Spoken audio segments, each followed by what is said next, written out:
నోవాహుని, అవునా కదా? ఏ వాటర్ అంటే నీళ్ళే కొంతమంది చంపుతున్నవి, ఆ నీళ్ళే కొంతమందిని సేవ్ చేస్తున్నాయి. ఎందుకంటే ఈ లోకం తగలకుండా పైకి ఓడపోతుంది అంట. చదవండి ఆ మాట చదవండి.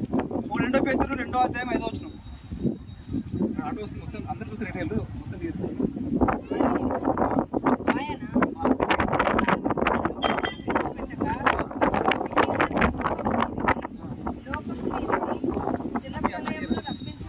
జలప్రలయం రప్పించినప్పుడు నీతిని ప్రకటించిన నోవాహును మరి 7గురిని కాపాడినాడు. ఆమేన్, హల్లెలూయా.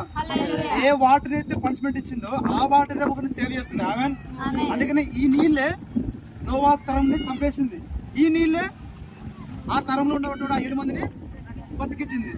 ఏం బతికించింది? మధ్య వాటర్ కి వాళ్ళకి మధ్యలో ఏముంది? ఓడ ఉంది కదా, అది రక్షణ ఓడ. ఆమేన్. అది మనం వీళ్ళకి ఇస్తున్నాం ఇప్పుడు, అది బాప్టిజం. అదే ఆ మాట చదువు మళ్ళీ. మరియు ఆయన పూర్వకాలమందున్న లోకమును విడిచిపెట్టక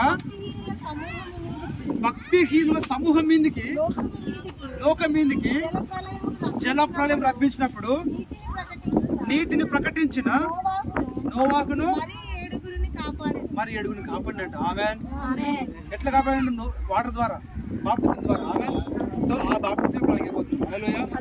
గుర్తుపెట్టుకోండి, బాప్టిజం అంటే మీరు ఎంత దేవుని నమ్మకుండా దేవుడు చెప్పిన మాట, నోటితో చెప్పిన మాట ఏంది? నా మార్క్స్ 16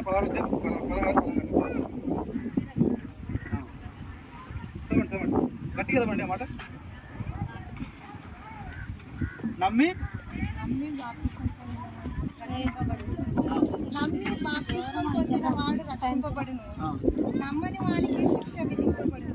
నమ్మని వానికి పనిష్మెంట్ చెప్పినాయి కదా. ఆ రోజు వాళ్ళని చంపినాడు, ఈ రోజు దేవుడు అదే మాట అంటున్నాడు. మరి ఎవరైతే నమ్మరో వాళ్ళకి ముందు పనిష్మెంట్ అన్నాడు. ఆమేన్.